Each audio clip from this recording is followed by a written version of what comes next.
দর্শক বন্ধুরা, আরেকটা ডাইনোসর আঁকতে প্রথমে একটা 9 এর মতো করে সেই 9 এর একটা ল্যাজ বানিয়ে দিন এভাবে। এরপরে বুকে একটা লাইন দিয়ে দিন। এরপরে সেখান থেকে একটা ডাইনোসরের হাত বের করে দিন। এরপরে পেটটাকে এরকম চওড়া করে সেখানে পা এঁকে দিন।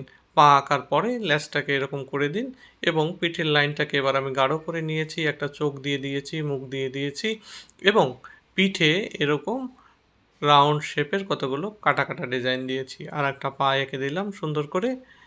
এরপরে আরেকটা হাত এভাবে এঁকে দিলাম।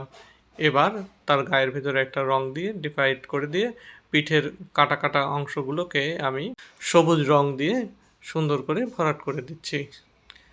এরপরে যে অংশটি রয়েছে উপরের অংশ সেখানে আমি সবুজ রং দিয়ে দিলাম, একটু হালকা সবুজ রং এবং পেটের অংশগুলোতে আমি দিয়ে দিচ্ছি হলুদ রং।